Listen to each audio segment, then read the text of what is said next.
together in my mind. Yeah, okay. This is the 38%.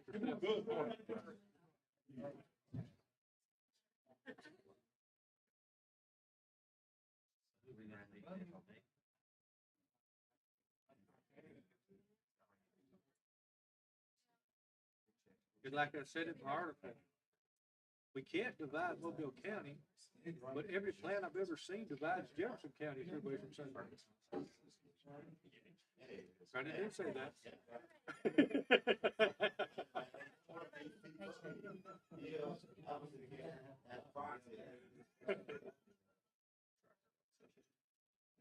Didn't mean to get political there. It's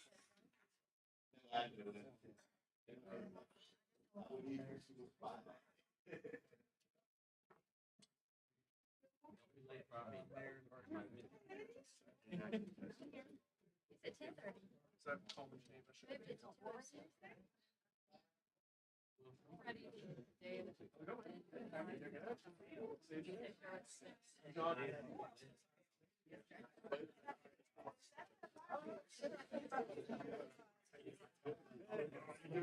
Maybe it's 2:06.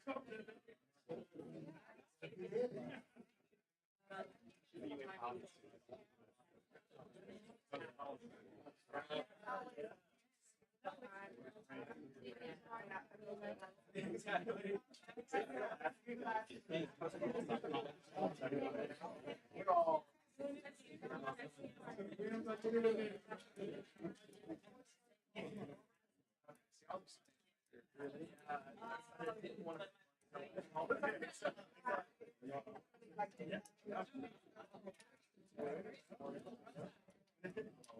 the day of the- What's your?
Which then, if none of us work, they'll come up with whatever.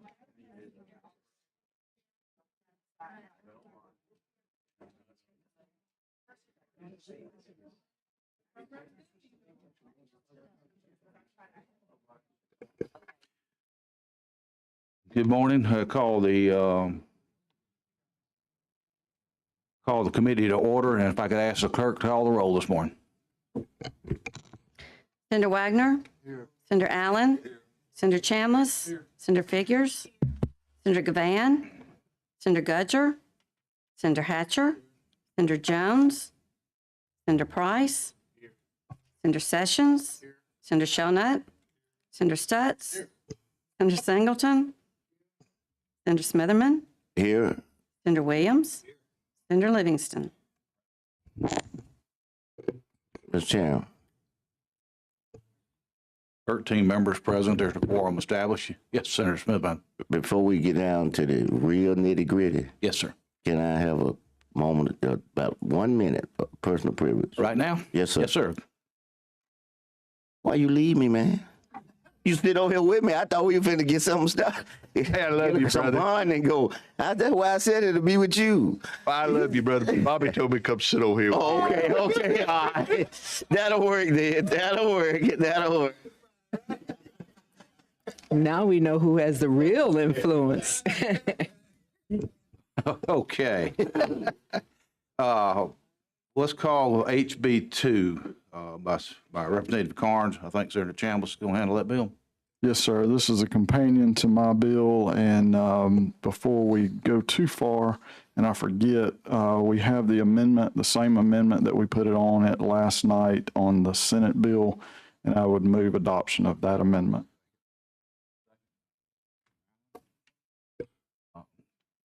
All in favor, say aye.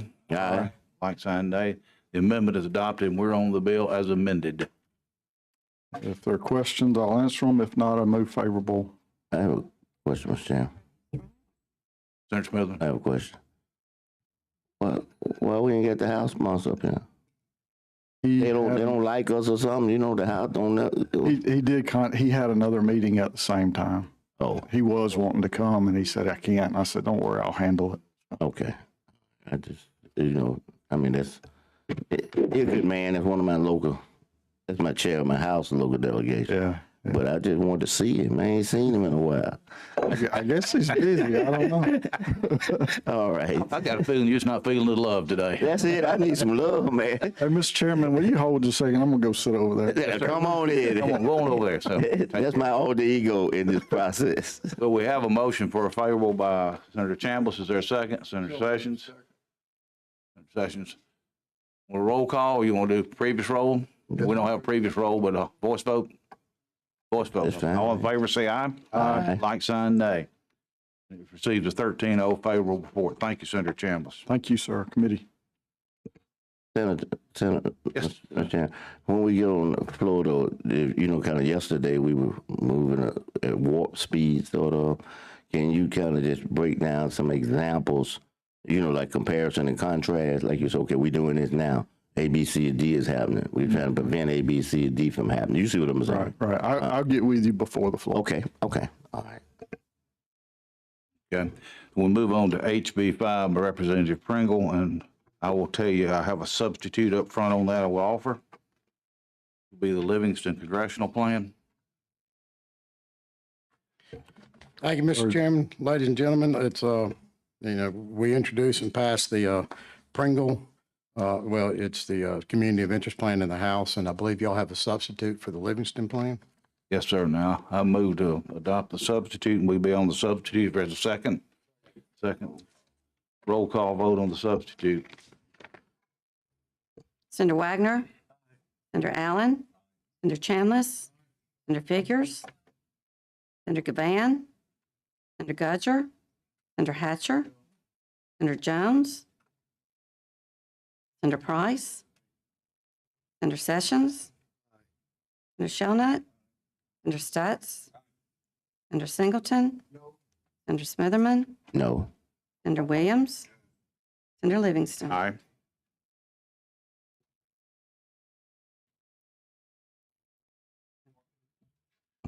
Substitutes adopted at 9 to 5. So we're on the substitute.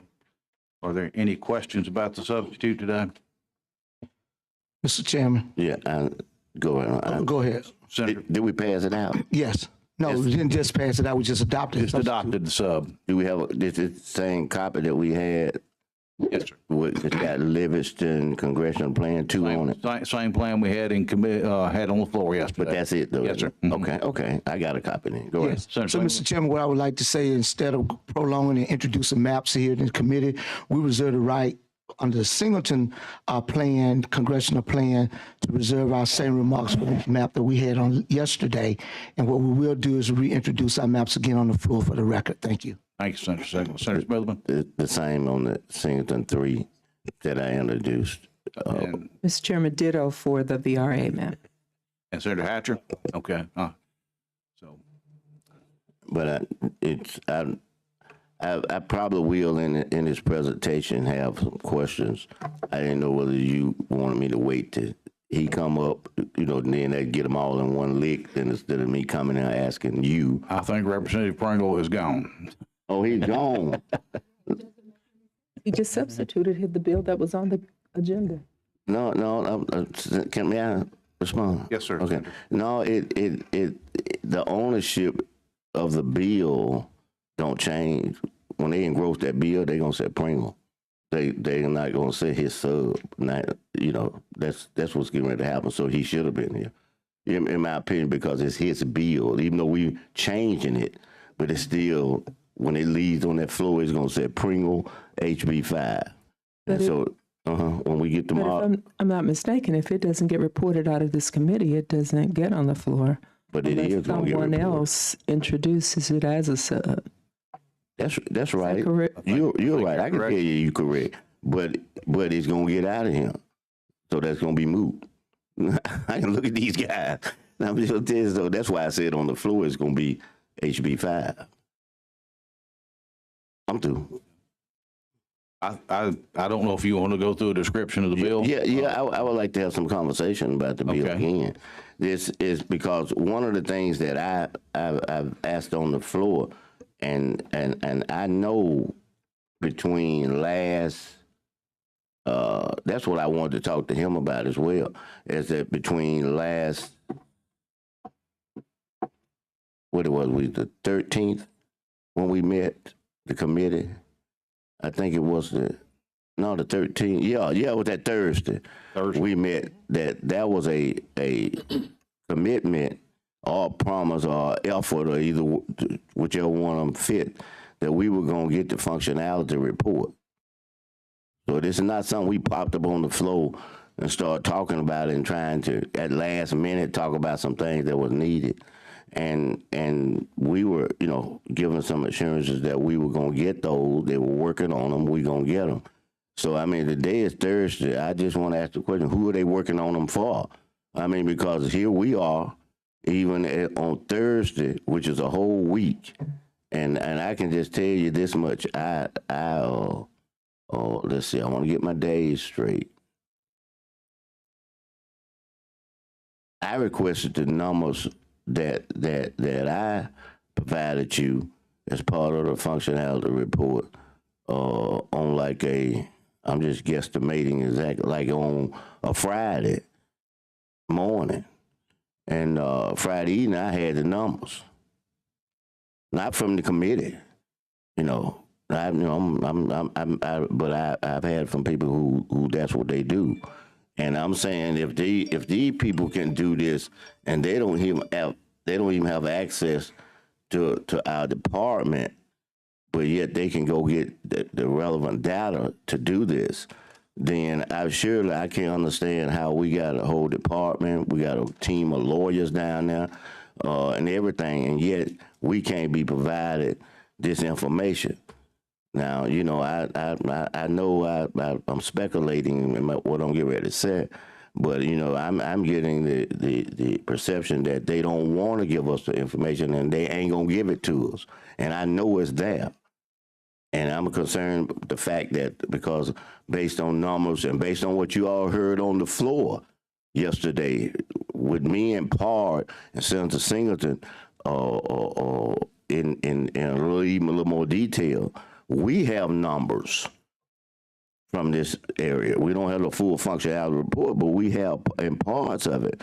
And when you heard those numbers that you're talking about, the ability to have an opportunity to get elected and the relevant data that we had, it showed that there ain't no way in that district that we dealing with over here, and two, that an African American got a chance to get elected. There ain't no way whatsoever. So the data is going to show that. I'll go out on a limb and tell you that's what it's going to show. So that's what makes me a concern, because if that we're not going to provide the data, how are the members going to know to make a informed decision? I'll give you a clear example, and I know their internal politics off and on and all of that when I get ready to make this statement right here about something else relevant, though. But however, when we did this judges thing, and I wouldn't dare single out anybody, but when all the data was put out there, y'all remember that? I put it on everybody's desk, the report. Who was going to get what they were going to do. And all of a sudden, it's members who are not privy to committees saying, wait a minute, this feel my need right here. Even a person that's leading the charge. And I won't call no names. I ain't gonna do nobody like that. But they say, look, I get more judges on there what you talking about than I do over here what I'm talking about. So once everybody saw the relevant advantages and saw what the data provided, then the body began to, whatever y'all do internally, like in that room right down there, but y'all start, it was a little smoke coming out of that room. And when y'all came out of there, we had judges, so I'm saying the same thing here, is that we got to give every member the data. Now, I'm not saying that it'll change what people, what y'all do or what members will do as a majority of members, but we need the relevant data so you can make an informed decision that, yes, if I'm making a decision, just, I know this district won't do it, but I'm making a decision on that. Because otherwise, that information, if it's held from us, it ain't gonna be held from the judges. They gonna get that information. They don't even ask us for it. They just gonna crank up a department, bam, kick it out, and they gonna sit there and be looking at it. And they gonna apply that to whatever those laws were. We need to have an opportunity to know that. The first impression of this information shouldn't be a ruling from the Supreme Court related on this because of this data. Okay, so I'm saying that once again, it ain't here. I know it ain't here, but we go on the floor tomorrow. That information should be sitting on every one of our desks when we walk in the morning. And I'm asking again and again and again for that information, because it's very relevant as to what we're doing here. But I'm feeling that it may be some intent not to provide that information, because money ain't the issue. There's plenty of money in that department. It's plenty. So it ain't cause they ain't got the money. They could hire staff. They could hire consultants to come in and do the work. They could hire them to provide that and send that back to them. Because as I told you, I know that it don't take any more than a day, because it didn't take more than a day for me to receive what I got. And so I'm asking again for that information. I'm asking for that department to get crunk up and get that to us. And I hope that we can have that information in the morning, because that's very critical. It's critical for us to make a sound and right decision. If we are concerned about trying to make a decision with based on the orders, that came from the court, I hope we're not banking and hoping that one of the judges will flip the script, because, or if that's the case, that ain't the intent of what the court order said. Okay, and so I there again, I'm asking for the information, and if it's, obviously I don't see it on this desk.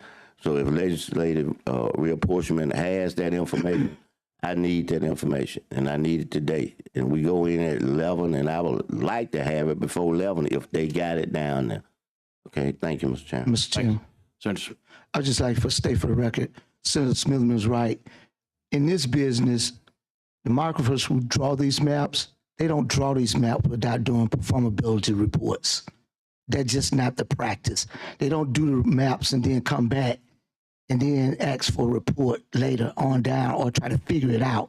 They know exactly what that map does, how exactly that map will perform, because they've already done the report, so they have the report. They cannot draw the map without the report.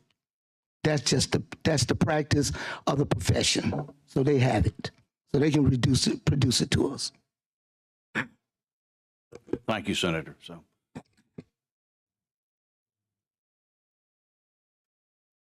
Any other questions or? I guess if we can just talk about if you know, in your report, if you can talk about the performance. You did some yesterday, but it's a new day when it's supposed to be, quote, a House bill instead of your Senate bill. I know it's your sub, but kind of tell us where, you know, why we did this map the way we did it. That's the easiest question to ask. Why is this map the way that it is? This map goes back to compactness and communities of interest and work around that. Taking District 2, 3, really all of them with the exception of the 4 and 5 in North Alabama. But there is some work on there that was done that made them really high on scores. And I forgot what the scores are called, if anybody remembers that. But their scores that they are, and it's probably the most compact map that we have at the current time that's been introduced. It kept all 3 of the communities of interest, including the Black Belt, in 2 districts. The rest of them in the Wiregrass and the Gulf Coast region in there.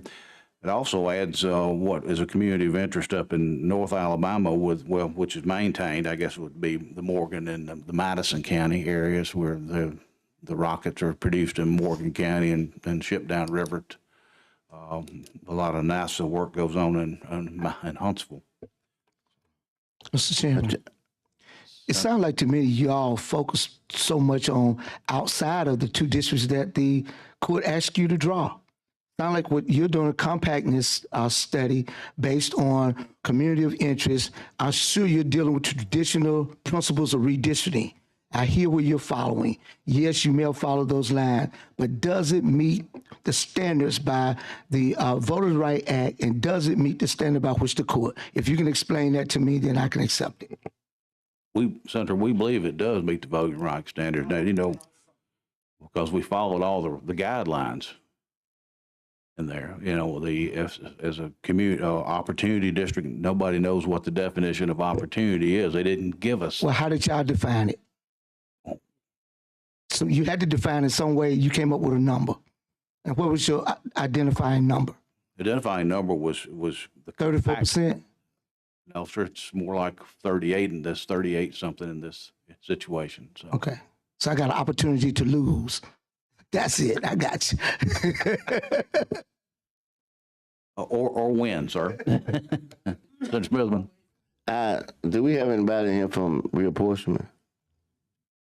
Now, wait a minute now. Wait. How can we have a meeting about reapportionment and we ain't got nobody up here for reapportionment? I mean, you know, I request they come up here now. I mean, we got this meeting laid out to 11. We don't go into 11. You know, and all of them ain't out with no COVID. We need somebody up here now. We really do. I'm serious. I don't want anybody to think I'm sitting there just saying something, trying to be diligent. We need them, and I'm gonna tell you why. Because the question I got, they need to be here to answer. And the question is this: I want them to show me in the orders where the orders speak and what they said about the opportunity, why are we doing this, and what they say about community of interest and compactness in the order. I'm not talking about the principles of making districts. You know, I'm not trying to, you know, bolster the statement I'm making. But I thank y'all. I have to say that because the body makes those decisions. So I want y'all to know that. I humbly say I thank y'all. But I've been sitting at the table since 1994. From 94 on, I've been on reapportionment. So when I speak stuff like that, it ain't trying to, you know, I know some folks are, well, no, I'm speaking facts. Facts. Believe me, after 29 years, you learn something. You know, I'm speaking facts when I tell y'all that we got, we're leaning on, they're saying compactness, they're saying this. Let's see what the order says. Not the statutes that we've been working in, I've been working with since 94. But the order that came out as a result of the flawedness in that plan that was produced in 21, what did the judges say? I guarantee you they didn't say that the weighted aspect of that order was about compactness and all of that. It said nothing like that. And that's why I need them up here to read it to y'all. Because you ain't got to believe what I'm saying. You know, some folks say, well, Smith was sitting over there. No, I want you to hear it, what the court said, because that's what I meant about the functionality report. All the relevant things that's necessary to be before us, it ain't never hit the floor yet. It's the 4th day, and they've never hit the floor yet. So can you send a bat signal? And do they get a chairman 2 phones? You know how you have a red phone and the other phone? I know. Then you have one in that left pocket. All you got to do is hit the what they said when you they say on speed dial. You know when you got them on there, just boom, and then it flashes for them and say that's the help signal. Y'all come on up. Can somebody get them up here? I mean that's not unreasonable, y'all. You know, remember now we set aside from 9:30 to 11 for this meeting. You know, basically, I'm not saying they should take the 11, but we set that aside. So I'm not trying to. We don't have any other meetings that I see on the schedule.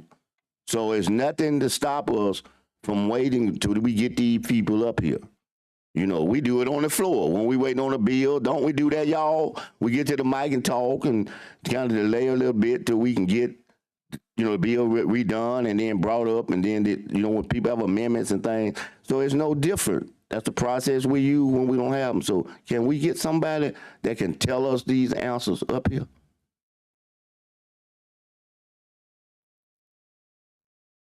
But they can't come on the floor. It's the last shot that they can tell us. Let me see what I can do. Just bear with me. Okay. Here, okay? I appreciate that for real, y'all. I bet you they down in Real Portsmouth. That lawyer's down here. He I down. don't care who they send. Just long as they send somebody who gonna come up and tell them to bring official court orders. I want them to read it straight out the court, out of the orders. That's all. I don't need, you don't want no It interpretation. should not be difficult. Don't y'all want to know? But this entire process. That's all I'm saying. I ain't saying what you gonna vote, but don't y'all want to know the truth? But Senator, this entire process hasn't gone like it should. Yeah. Don't y'all want to know the as truth? have in the past. So I don't expect this to happen either. Well, I'm asking a good question though. Don't everybody want to know the truth? Don't y'all want to know the truth? I agree with you, but Y'all- I'm just saying don't y'all get don't your wanna know the hopes truth. up. Who you the vice chair? Who the Senator Wagner? You the vice chair? We still have a little. This is it can be official meeting because he stepped out. You the man in charge. I ain't asking you to do nothing, but that means we can keep meeting and talking. Then you know the meeting have to go to a recess because we got the vice chair in here. I ain't saying take no votes or nothing, but I'm just saying that. So as I talk, we in the meeting, y'all. It ain't just we sitting back recessed and I'm having a conversation. This is official conversation for the meeting. Don't y'all want to know? I know you want to know. You can't tell me you don't want to know. Unless you already know. And I don't know. That could be the case too. I ain't saying it is. But don't y'all want to know the truth? No matter how you vote, but don't you want to know? I think y'all want to know. I see a few on the nose over there. I see it. I've been around y'all long enough now. I can tell whether you want to know and don't. I see a few wants to know over there. And that's all I'm trying to do, y'all. Get you the information. Because you know what? I got this philosophy. If you give people the right information, the majority of people going to make the right decision.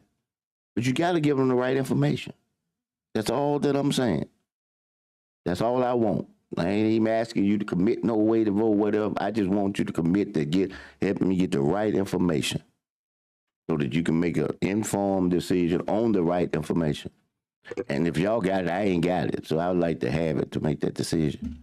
Senator, Yes, sir. why don't we take just about a 5-minute recess real quick, and while somebody comes from up there, if that's okay. It's fine. I was trying to convince the vice chair to keep real to whatever you said, you the chair. Just take a 5-minute recess, and we'll have somebody from reinforcement here. Thank you very, very much for your efforts. Thank you very much. I appreciate that.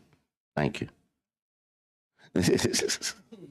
Hey, and I've already been where you going.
Yeah.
It's 9:30, and we're 20 minutes into a 5-minute break. The Senate goes back in at 11. I don't know if we've negotiated. Smitherman asked for information from the apportionment committee.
So I'll call us back in from recess, and Senator Smitherman, we provide you with a copy of the court order. We didn't have but 8 that were available, so you can get your information out of there.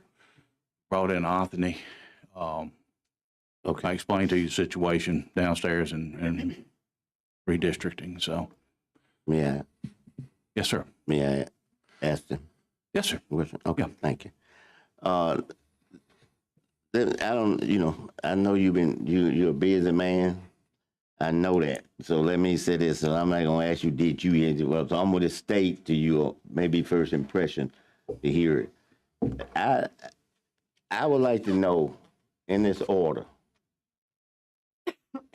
and you see me going through it now. I have enough time, but I'm running across certain things that I think leading me to where I'm asking. But I would like to know, as we in this, if you are able to go and recall where they state what they are looking for us to do. That's the best way to say it. Sure. And I'll just tell you where I stopped, and so you'll know where I'm over here on page. I don't see the number on it. It looked like 9 of the order, and in the middle of it, it says that it's number 2, where it was talking about the district courts found that the plaintiffs demonstrated a reasonable likelihood of success on their claims. Okay, so with him saying that, I guess I'm trying to make it a little easy to get started. Sure. So what can you tell us if the court said that they think the plaintiffs are going to succeed on their claims, and of course you know what they've told us to do, what were those claims that they made that the court is telling us to address? Basically, that's this, as a lawyer, the signal I get like this, they're saying, look, we, most likely we finna rule this way. So these are the things that needs to be addressed. So if you can say what those claims were, and really it was two suits. Yes. And if you can recall those claims that were made in those, and then if you can show, if you're able to, because it's a thick document, I realize it is, but to be able to then kind of the section that the court's saying that we need to address this. If you Sure. do that Well, application. Senator, let's start by saying, as you know, I'm not anyone's reapportionment lawyer. That's right. Right. So That's right. I'm a generalist All the way. all the way that work with y'all. Right. That's right. And I don't have the order in front of me. So we're going to talk kind of generally, and then I'm glad, obviously, once we get through here to sit down with you and we can walk through kind of page by page and go through why I have look the forward to impressions that I too. have. Right. Between now and tomorrow. So I think you hit the nail on the head, right? And that language you just read is kind of where I wanted to start if I'm going to talk to you about the questions you have. Okay. And that's that we've got to remember what was on appeal and what went to the U.S. Supreme Court. And that was not a judgment. It was not an order that followed a trial on the merits. It was an order on a preliminary injunction. So if we go backwards in time, where we were at that point in time was on the eve of a congressional election using our new maps. And as you know better than I, because you've been a lawyer a lot longer than I have, and you've been in a lot more courtrooms than I have, what the plaintiffs sought was a preliminary injunction, which is extraordinary relief under the rules of civil procedure. And the standard for a preliminary injunction is that going forward with the status quo would have enough harm on the plaintiffs that the court stops short of a trial on the merits and orders preliminary or interim relief to accomplish because there's been enough evidence presented of a likelihood of success on the merits. So where we were at the time that was ordered was we had new maps, we were headed towards an election, and the plaintiffs had given evidence that the Voting Rights Act was violated by those maps. I think, and I don't want to mischaracterize what the state's Solicitor General and the state's lawyers were arguing, but I think what the state's lawyers were arguing in an overly simplified manner was that they believed the Voting Rights Act was at odds with equal protection in the 14th Amendment. And that in essence, what they had done or purported to do, or our demographer and the committee had purported to do, was to draw maps first in a race neutral manner and then flip the switch, so to speak, on the demographics and make sure that there was not a regression in representation for African Americans under that map. And let's be honest, that was a fairly novel theory that was pursued in the maps that were passed, instead of kind of starting with looking at race from the very beginning of the drafting of the maps. And I think again, oversimplification, but what the three-judge panel ruled was, we don't think the law allows that.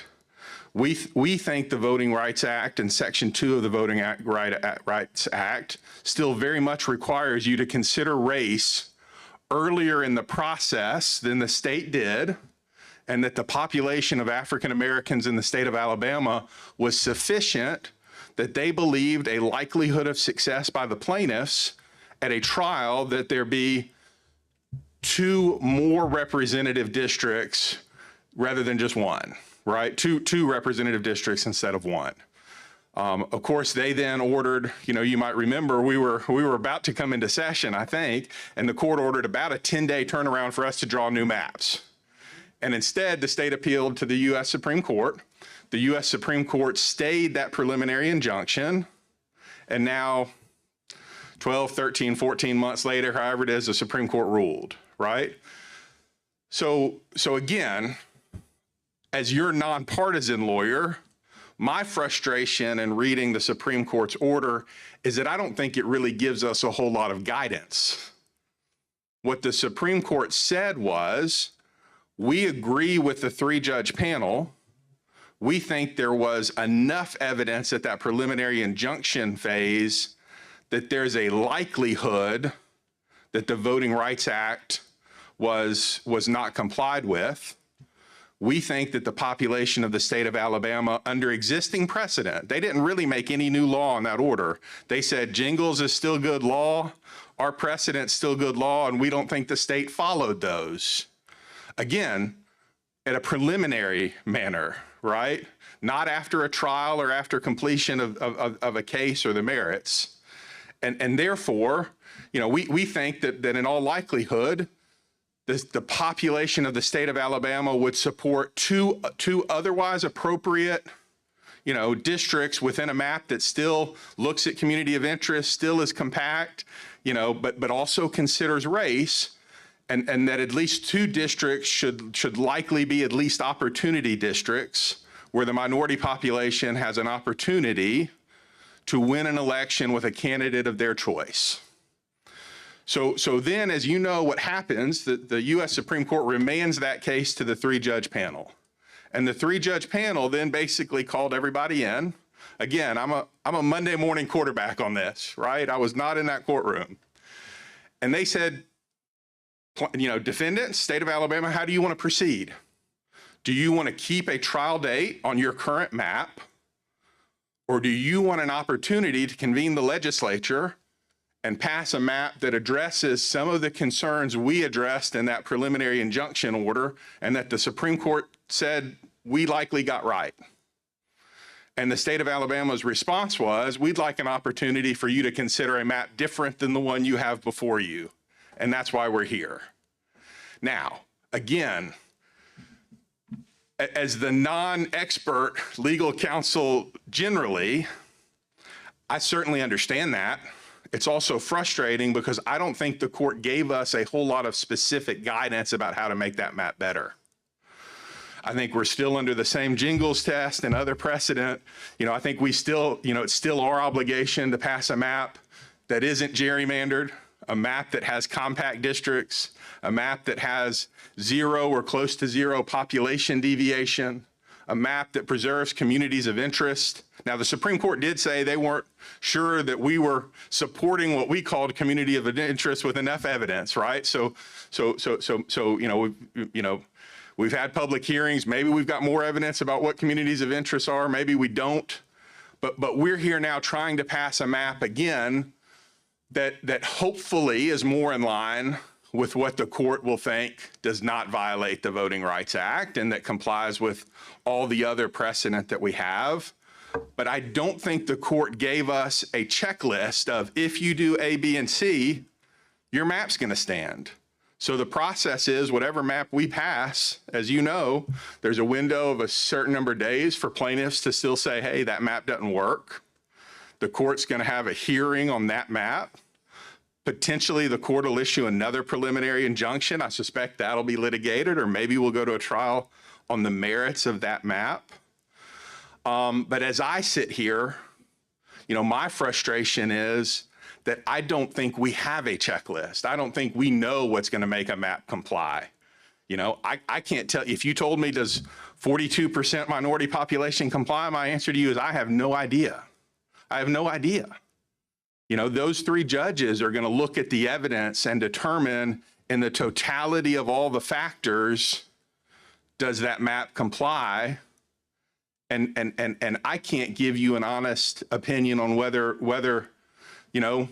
the Livingston Congressional Plan 2 is the best option to comply, or the Singleton 1 or 2, or the Hatcher 1. I don't know. I think each of those maps has a basis behind it where lawyers and experts and our policymakers who are sitting around this table and in the 2 chambers, ultimately believe that it does, or in some instances believe that some of them we're debating don't.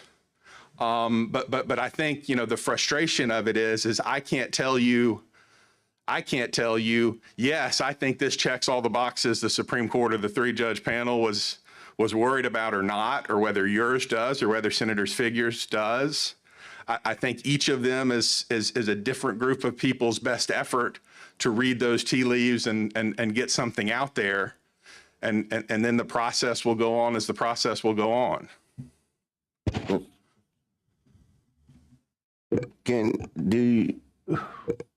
Without,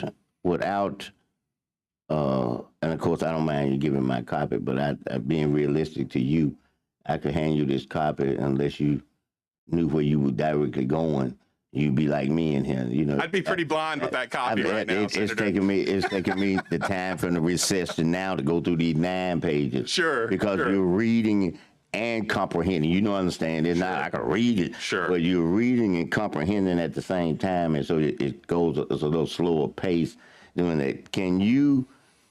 Are you able to, and that was one of the reasons why I asked for somebody from reapportionment. Of course, you more than meet the bill. Let me say that in terms of who we got. Well, I've been a little more focused on the BIR issue this week than reapportionment, if I'm being honest. I understand. But so I had to say that about your competency. You are more than competent in the people that we're trying to get. But however, you may or may not have been able to, as you said, you focus on that to the point. But I have to ask this question because this is in part paramount while I requested, and I appreciate the chairman trying his best to get somebody from down there who can address the question, and that's this.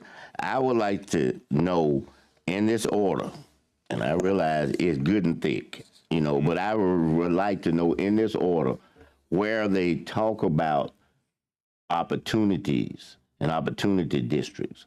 Because just as I read you that part right there, that section, I mean, I know it's in here, just like that's, I went to find that and I found it, where it said, what you just said, when you started out, said the district court found that the plaintiff demonstrated a reasonable likelihood of success. So I was looking for that so that we would know that it's not something that I'm shooting in the stars and trying to hope that we get. This is what the court said, that we got a good shot of winning. Sure. That's why the court is moving this way. And what I want, and I know what we said in the suit, Singleton and Smithman suit. I know what's said in there. And so that's why I asked that in this order, what did the court say about providing opportunity districts? And I think if we could hear what they said, it would just like that statement let us know where the court's mind is thinking. Sure. It doesn't say we're thinking this, but if they said that they think we got a likelihood of succeeding, we know where their head is headed, unless something else come in from the defendant that changed the way they mind thinking, is that based on what's been presented to them now, and that's what's going to go to trial, what's presented now, is that there's a good likelihood of success. So can you tell us in there? Senator, I can't. I'm never going to be short than honest with you. Oh, right? you've always been. I'm going to be completely honest with you. I can't. And I want to preface it with this statement, and that's part of the difficulty of, to be perfectly honest, not really being prepared for this presentation, right? But as you're really left having to read the Supreme Court's opinion in conjunction with the 3-judge panel's opinion. That's correct. And that's part of my frustration with the Supreme Court's opinion when I said I don't think they really gave us guidance, right? What the Supreme Court more or less said, again, paraphrasing and keeping it general, is we affirm what the lower court did. And the Supreme Court spent most of its opinion talking about why they were discarding and didn't buy into what the state's argument was relative to the Voting Rights Act, right? And so when I'm talking about an opportunity district, I couldn't swear to you, and I wouldn't be comfortable saying it as a fact, that the Supreme Court even uses that phrase in its majority opinion, right? But that's reading in conjunction the 3-judge panel opinion and the affirmance of the Supreme Court that they thought that was on good footing and that the state's argument relative to the Voting Rights Act was wrong. And I think it's also important to point out, one of the complexities of reading that opinion is that it's a 5-justice opinion, but there's parts of that main opinion that the 5th justice didn't even join. So some of the portions that I think would have been more helpful to us, because they gave some guidance about when in the process you should be looking at race and how you should kind of prioritize these factors, some parts of that opinion weren't even joined by Justice Kavanaugh. So those parts aren't even a majority opinion anymore. Now, there was a majority that affirmed the lower court's preliminary injunction findings, but there's a portion of that 29 pages that's the majority opinion that's not really a majority opinion. It's just a 4-justice opinion, which, as you know, is a plurality and not binding, therefore. And so that even adds to the complexity of kind of laying out those tea leaves and trying to understand what they all mean with each other. Mr. Chairman, Senator, Good. may I ask? I just got one last one. Okay. Right now, and then, and I'm gonna, if you don't mind, and Oh, go ahead. I just have a time issue. So you want me to stop then? if that's your last question, It's go not, ahead. but if Okay. you need to go and do what you're doing, I just want to come back to this Yeah, question. I don't want to, I actually. Go right on. Go right on. This is actually good conversation. I enjoy it because I guess I'm a nerd too, but, I have an appointment between now and when we go on the floor, and I know a couple other people do. So I'm just trying to figure out how we do that, and because I don't want to leave and there be no quorum and all that kind of stuff, but I don't want to cut off your discussion as well. So I just asked one more question. Then, Oh, okay. To oblige you. that will work. From a time factor, I'll do it. Thank you, I sir. don't have no problem. Because we have to address the opportunities, and it's obvious that we do, and not from you. I heard what you said, but it's obvious that the reapportionment committee has expressed that, because that's been one of the cornerstones of this amendment that we have with the Livingston plan, is that it raises up a percentage of African Americans in District 2, and it's based on one of the criteria, of course, is the opportunity for an African American to have a chance to win. In light of the statement I just made,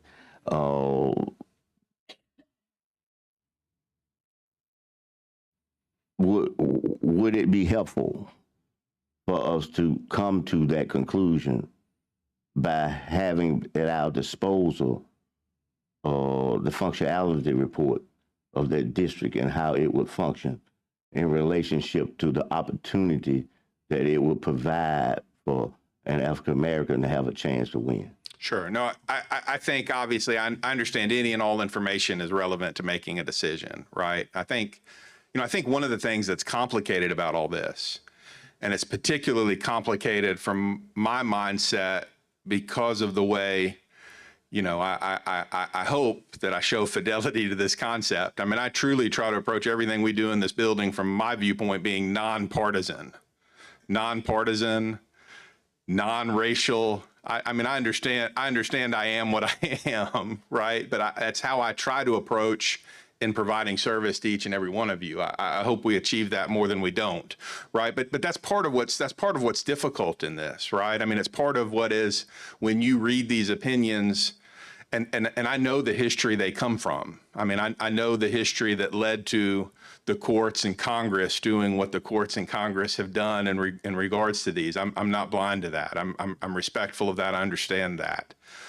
It is difficult to reconcile in Alabama the precedent that is being created on redistricting. And I say that to mean, the court has also told us that partisan, taking into account partisanship is wholly appropriate also, right?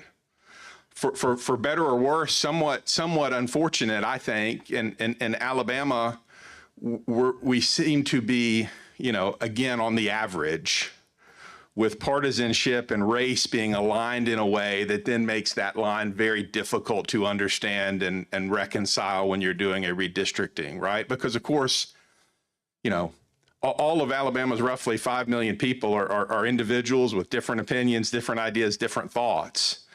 And just because you have, even if you had a 70% racial makeup in a district, I hope that doesn't automatically mean a person of that race is going to represent in that district, because I think electors look at candidates and they look at individuals and they look at beliefs and they look at their ideals and they vote on those things. And I'm convinced of that based on the 140 folks I work with, that people vote on those things as much or more than they vote on race. And I hope we're moving more to that, not less to that, right?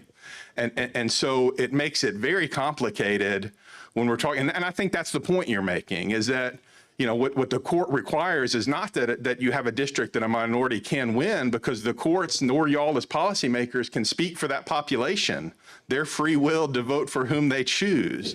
It's that they have an opportunity to elect a person of their choosing, right? And that's the test. And that's a test that's it's a heavy burden. It's a heavy burden on all of y'all to understand what that means and to try to look at that. And so, yes, I think the information you're talking about certainly is relevant to that analysis and helps you understand that analysis. You know, at the same time, you know, how that breaks the decision making is then a whole nother set of considerations. Thank you very much for coming up. I appreciate it. And thank Yes, you, sir. Mr. Chairman. I think Senator Chambliss had a question. Yeah, I just go back. I've got to go. So at this point, I would just like to go ahead and make a motion for favorable review, favorable report, and then hopefully this conversation can continue. Motion and second by Senator Shelnut. Roll call vote. Okay, go to that. Clerk, call the roll.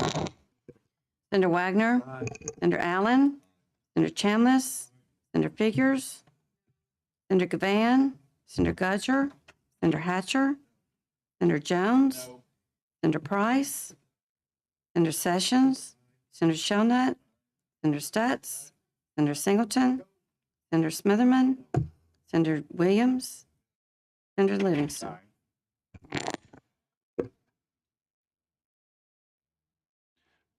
9 to 5.